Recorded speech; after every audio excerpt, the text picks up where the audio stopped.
Salut à toutes et à tous, j'espère que vous avez passé un bon week-end. Nous sommes le lundi 8 mars 2021, je suis Sarah Menei, vous écoutez Flash Foot sur Free Ligue 1 Uber Eats.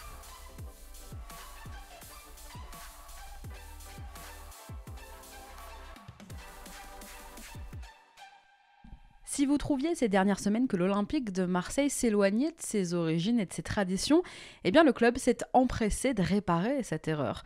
Parce que se faire éliminer par un club amateur, ça va presque devenir une tradition finalement. Les éliminations honteuses en Coupe de France est devenue une spécialité marseillaise au moins autant que le pastis et que la bouillabaisse. Après Guignon, Carquefou, Quevilly ou Andrézieux il y a 3 ans, voilà le Canet en Roussillon. Et puis avec la manière en plus, ça arrive que nos clubs de Ligue 1 se fassent sortir par les amateurs, c'est ça la magie de la Coupe de France. Et puis un match raté aussi, ça arrive. Mais là, ils se sont baladés les joueurs du Canet, ils ont dominé, surdominé. Et puis là, pas d'excuses pour les Marseillais, le terrain n'était pas gelé, Nasser Largué n'avait pas spécialement fait tourner, on n'est pas à début janvier, c'est pas le retour des fêtes, il n'y avait pas de public non plus forcément au Canet, ils sont simplement tombés, les Marseillais, sur plus fort qu'eux. Alors c'est plus un chantier, c'est une révolution qui attend maintenant Longoria et Sampaoli, c'est plus le Champions Project, c'est le Reconstruction Project déjà, parce qu'à Marseille, jeudi, on parle de jouer la Ligue des Champions, et dimanche, on se fait éliminer par une N2 qui vient de jouer 5 matchs en 5 mois, et oui, ils ont presque pas joué cette saison, les amateurs. Le timing. L'intérim de Nasser Largué se terminera donc là-dessus. On peut s'en prendre à lui, bien sûr, à André Villas-Boas, on peut même remonter à Rudy Garcia si vous voulez. Mais si déjà, tout seul, des joueurs qui portent le maillot de l'OM ne veulent pas se bouger pour battre une équipe de 4e division, que voulez-vous que je vous dise ? C'est la honte, disait Bouba Camara à l'issue de la rencontre. On ne sait pas qui a jeté un sort aux Marseillais, car là, si c'est toi, merci de te dénoncer. Ce qu'on sait, c'est qu'hier soir, les Marseillais, dans l'attitude, dans l'état d'esprit, ne semblaient pas concernés du tout. Ils n'avaient pas envie, les joueurs de l'OM. Alors il s'agirait quand même, quand tu es professionnel, quand tu as la chance de porter ce maillot, de proposer autre chose, de se donner, ne serait-ce que pour justifier votre salaire, messieurs. Aujourd'hui, les joueurs de Canet vont reprendre leurs activités, leurs jobs. Ils sont livreurs, facteurs. Certains sont passés plus jeunes par des centres de formation de clubs pro, à l'image de Jérémy Posteraro, qui a inscrit hier soir un coup franc magnifique contre l'OM. Et puis, c'est pas un job, mais il y en a quand même un qui est abonné au SAF Winners dans l'équipe. C'est cocasse. Imaginez la scène à la commanderie il y a un mois, éliminer l'OM sur le terrain hier. Elle est pas de moi, mais elle m'a fait beaucoup rire. J'ai vu passer hier sur les réseaux sociaux. Les Marseillais, hier soir, ont perdu contre des joueurs qui ont dû faire des attestations pour aller jouer. Bon, soit c'est vrai. Bon, décrassage au programme pour les joueurs de l'OM qui, pour le coup, c'est leur métier et marge en moyenne à 300 000 € par mois. Alors bravo aux joueurs de Canet. On espère qu'ils ont laissé la recette du match au petit poussé marseillais qui repart sans victoire, mais sûrement des étoiles plein les yeux.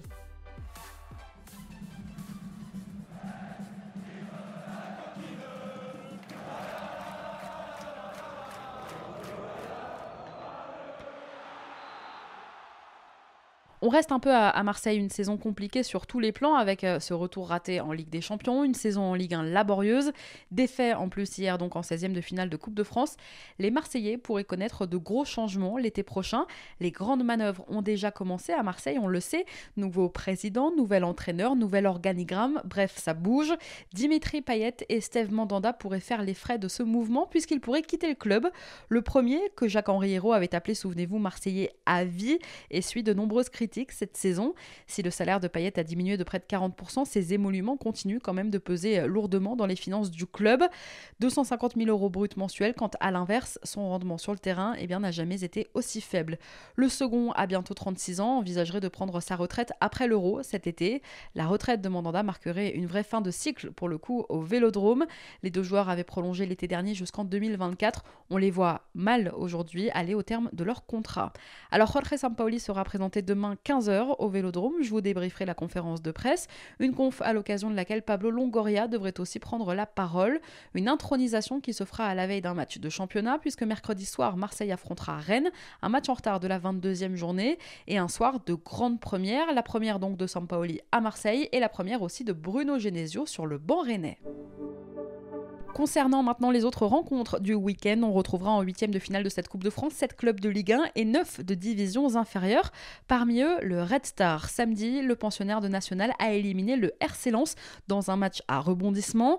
Après l'ouverture du score des locaux par Pape Meissaba sur un service de l'ancien Lensois, Benjamin Gomel, les 100 et or ont recollé par Facundo Medina à la demi-heure de jeu avant de prendre l'avantage après la pause grâce à Cheikh Doucouré. Mais en toute fin de rencontre, les Parisiens ont fait l'exploit en inscrivant 2 buts en en 8 minutes, grâce d'abord à Diego Michel, puis à Alain Zabana dans le temps additionnel. Score final 3-2 pour le Red Star, le 5e de Ligue 1 prend la porte, le 6e de National lui file vers les 8e de finale. Samedi, toujours, c'est Lorient qui a achevé sa campagne de Coupe de France, éliminé par le Puy-Foot, pensionnaire de National 2. Les coéquipiers d'Alexis Bossetti s'en sont remis à Lenny Joseph, buteur à l'heure de jeu pour se qualifier en 8e de finale. Le score en restera là, 1-0 pour le club auvergnat. Mais la priorité, on le sait, elle n'était pas en Coupe de France pour les Lorientais cette saison. Sans aucun doute, déjà très tournés vers la 29e journée de Ligue 1 qui les attend. Les Merlus, 17e, aujourd'hui au classement en championnat, sont en mission maintien. Dimanche prochain, au Moustoir, les joueurs de Christophe Pélissier affronteront Nice, un concurrent dans cette lutte pour rester en Ligue 1. Samedi, toujours, c'est l'Olympique lyonnais qui a étrillé Sochaux, le 7e de Ligue 2. Comme au tour précédent où ils avaient corrigé un autre pensionnaire de Ligue 2, l'AC Ajaccio, les Lyonnais se sont largement imposés, 5-2. Mais attention, le score est trompeur, pas forcément représentatif de la rencontre puisqu'ils ont souffert quand même les Gaunes face à de valeureux Sochaliens. Dès la 8e minute de jeu, Jamel Benlamri inscrivait son premier but sous les couleurs lyonnaises avant que Maxwell Cornet ne vienne alourdir la marque d'une belle volée 2 petites minutes plus tard. Départ en trombe, déjà 2-0 au quart d'heure de jeu. Pourtant, l'attaquant sochalien Chris Bedia est venu tromper Julian Pollersbeck et réduire l'écart pour Sochaux avant que Ryan Cherki ne vienne inscrire le but du break. C'était juste avant la mi-temps. En seconde période, après une percée solitaire, Brian Soumaré a parfaitement lancé Bedia qui a alors pu inscrire un doublé, un second but qui a redonné un peu d'espoir aux joueurs d'Omar Daf, mais finalement une magnifique tête de Jason Denayer sur un corner frappé par Cherki et un but quelques minutes plus tard du jeune attaquant lyonnais après un bon travail d'Islam Slimani est venu sceller le sort des Sochaliens. Score final 5-2 pour des Lyonnais qui continuent d'engranger de la confiance. Alors vous l'avez entendu, Benlamri, Slimani, Cherki, mais même Melvin Bard et Mattia de Chiglio pour cette rencontre, Rudy Garcia avait fait tourner. Déjà buteur contre l'ACA, un joueur en particulier s'est illustré samedi, c'est Ryan Cherki. Le jeune attaquant de 17 ans était donc titulaire et au Parc OL, il a inscrit un doublé, délivré une passe D. Titulaire à 3 reprises seulement cette saison en Ligue 1, Cherki avait forcément à cœur de se montrer ce week-end. Dans le même temps, c'est Metz qui a battu Valenciennes, 8e de Ligue 2. Après s'être mise à l'abri en transformant 2 pénaltys, les Messins ont déroulé. Marc-Aurel Caillard qui supplée, un Alexandre Oukidja suspendu, a arrêté un péno en tout début de rencontre. Puis les Grenats ont donc obtenu à leur tour 2 pénaltys transformés par Fabien Santonze et par Thierry Ambrose en première période. Après la pause, Wagner Diaz a creusé l'écart et Pape Matarsar d'un but exceptionnel a parachevé le succès lorrain. Score final 4-0 pour les hommes de Frédéric Antonetti. Après leur faux pas à domicile en championnat mercredi dernier contre Angers, les Grenats se sont parfaitement repris. Au même moment, à Raymond Kopa, pas de miracle pour le club franciscain contre le SCO. Premier club de la Martinique à atteindre ce stade de la compétition, la rencontre marquait le plus grand écart entre deux formations lors de ces 16e de finale, puisqu'il y a 5 divisions d'écart quand même entre Angers et le club martiniquais. Alors le SCO ouvrait le score à la demi-heure de jeu par Angelo Fulgini. Les choses se compliquaient en plus pour le club franciscain qui évoluait à 10 après l'exclusion de Sébastien Lepel quelques minutes plus tard après l'ouverture du score. Juste avant la pause, les hommes de Stéphane Moulin réalisaient le break par Ibrahim Amadou d'une frappe puissante sous la barre. Au retour des vestiaires, Angers inscrivait le 3e but avant l'heure de jeu grâce à un Stéphane Baoken bien servi par Thomas Mangani. Amadou s'offrait ensuite un doublé avant qu'en fin de match, le tout jeune Noah Fattar y allait lui aussi de son petit but. Score final 5-0, le SCO poursuit l'aventure en Coupe de France sans trembler. Le club franciscain est le 3e club lui d'outre-mer à échouer aux portes des 8e de finale. À une semaine du derby contre Nîmes, c'est Montpellier qui samedi a battu Alès. Le 7e de Ligue 1 se déplaçait samedi donc au stade Pierre-Pi Barreau et affrontait le club de National 3 de la région. Après avoir pris l'avantage par Jordan Ferry dès la 10e minute de jeu, le MHSC s'est fait rejoindre peu de temps après sur une réalisation d'Oussama El Bakal. En fin de rencontre, c'est Gaëtan Laborde qui a permis à ses coéquipiers de décrocher le billet pour les 8e de finale de la compétition. Dimanche prochain, en début d'après-midi, les joueurs de Michel Derzakarian ont rendez-vous au Costières pour prendre leur revanche sur des crocos mal en point qui les avaient battus 1-0 à la Mosson dans le derby fin septembre. Samedi, soirée quasi parfaite pour le Paris Saint-Germain qui a fait le job contre Brest. À 4 jours de son rendez-vous contre le FC Barcelone en Ligue des Champions, un PSG sérieux, porté par Kylian Mbappé et par Pablo Sarabia, a exploité les erreurs brestoises du soir, évitant le piège et les blessures surtout. Convaincants dans le jeu, les Bretons peuvent regretter encore une fois, j'ai envie de dire, leur manque d'efficacité.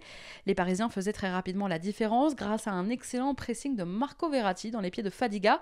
Mbappé remontait tout le camp adverse pour envoyer une superbe frappe du pied gauche dans la lucarne de Sébastien Cibois.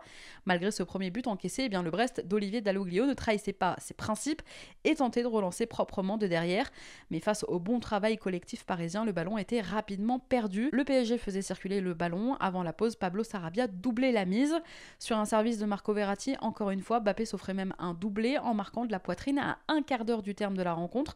Score final 3-0. Paris file en 8e. Victoire nette et sans bavure pour un PSG qui a désormais donc la tête à la Ligue des Champions et à son 8e de finale retour que le club disputera mercredi soir au Parc des Princes contre le FC Barcelone. Je vous rappelle qu'à l'aller, il y a un mois, les Parisiens s'étaient imposés 4-1 en Catalogne grâce entre autres à un triplé, on s'en souvient tous, de Kylian Mbappé. Les Parisiens partiront en mise au vert dès demain, veille de match, ce qui est assez inhabituel, c'est la méthode Pochettino. Et puis de bonnes nouvelles en ce début de semaine, absent samedi donc lors de la victoire du PSG face à Brest en 16e de finale de Coupe de France, Neymar et Alessandro Florenzi ont participé à une séance individuelle hier au Camp des Loges. Le Brésilien touché aux adducteurs depuis un mois maintenant peut espérer être dans le groupe pour ce 8e retour. Des nouvelles rassurantes donc à 3 jours d'affronter Barcelone. Le Barça qui a élu hier son nouveau président, un nom familier puisque déjà président du club entre 2003 et 2010, Joan Laporta a remporté les élections. Il redevient président du club catalan 6 ans après sa défaite contre Josep Maria Bartomeu. Enfin, on connaît le nom de l'arbitre désormais qui dirigera la rencontre de mercredi entre le PSG et le Barça. Il s'agit de l'anglais Anthony Taylor, un homme en noir qui a déjà arbitré le Paris Saint-Germain à 4 reprises en Ligue des Champions. Retour à la Coupe de France. De son côté, le leader de Ligue 1 a lui aussi fait le job contre une N2, le Gazélec Ajaccio. Sans être forcément géniaux, les Lillois se sont imposés 3-1 en Corse. Pour cette rencontre, Christophe Galtier avait décidé de faire tourner avec les titularisations notamment de son deuxième gardien, Orestis Karnesis, mais aussi Thiago Diallo, Jérémy Pied et Isaac Liadji, tous les 4 titulaires. Après 10 minutes de jeu, le LOSC menait déjà 1-0 grâce à Alexandre Durimel, capitaine corse malheureux, sur un corner de Youssouf Yazici, le défenseur central corse, a donc poussé le ballon au fond de ses propres filets. Dominateurs, les Corses ont manqué de justesse dans la surface lilloise.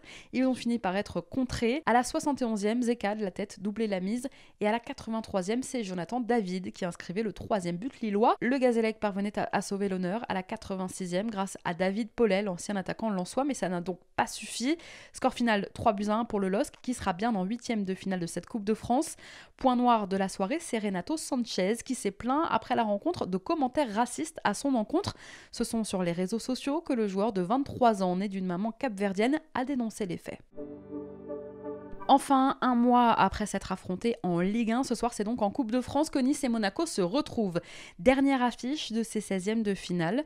Pour ce derby azuréen, l'entraîneur des Aiglons, Adrian Urcea, va devoir composer sans Dante, toujours, sans Jeffrey Adélaïde ni Ronny Lopez, mais aussi sans Hicham Boudaoui, blessé. De son côté, le coach monégasque Niko Kovac réalise ce déplacement sans Willem Goebbels et sans Gelson Martins, restés à l'infirmerie et tous les deux en phase de réathlétisation, alors que son gardien, Benjamin Lecomte, a lui été laissé au repos. Et oui, il y a un match important face au leader lillois justement qui attend les Monégasques dimanche prochain en Ligue 1. En attendant Nice-Monaco, coup d'envoi ce soir 21h à l'Allianz Riviera. Le tirage au sort des affiches des 8e de finale de cette Coupe de France aura lieu dans la foulée.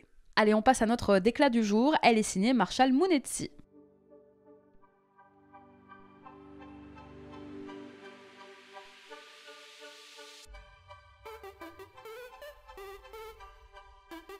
C'est mon cœur qui parle. Et vous avez un chef d'espoir qui vous donne retenue.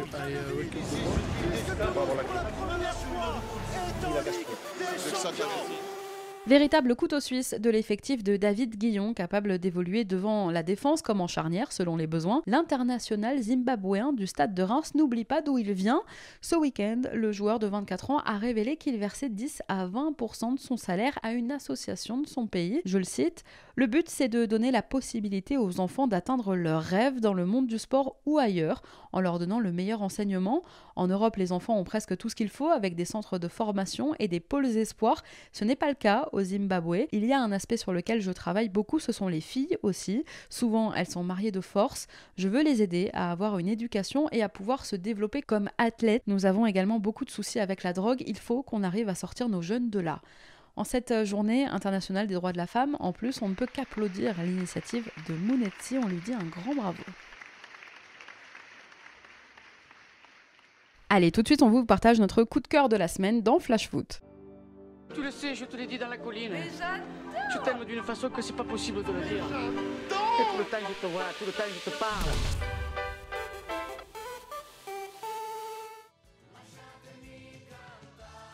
Le coup de cœur cette semaine, il est pour Marco Verratti, capitaine qui a montré la voie au Paris Saint-Germain ce week-end. L'Italien, qui portait donc le brassard au coup d'envoi, une première cette saison, a délivré 2 passes décisives, oui, mais il a surtout fait preuve d'un talent qu'on connaissait déjà, mais d'une maturité assez bluffante. Repositionné meneur de jeu depuis l'arrivée de Mauricio Pochettino à Paris, forcé de constater que son nouveau rôle de métronome lui va à merveille. C'est déjà un peu ça, la patte Pochettino pour l'instant à Paris. Combativité, justesse de passe dans les 30 derniers mètres adverses. On avait pourtant l'habitude de le voir évoluer plus bas, Marco Verratti. Eh bien, positionné un peu plus haut, il donne le ton et enfin, avec Pochettino, il joue quand même au poste auquel il est arrivé, c'est-à-dire que nous, on nous l'a vendu en 10 à son arrivée au PSG. Maintenant, c'est vraiment le cas. Samedi face à Brest, il a été impressionnant, sans aucun doute l'un des meilleurs joueurs parisiens sur le terrain. Alors pour les supporters du PSG, il faut maintenant espérer que Petit Hibou soit épargné par les pépins physiques. Merci à tous d'avoir été avec nous, c'était Sarah Menei. Vous écoutiez Flash Foot, on se retrouve demain sur Free Ligue 1 Uber Eats.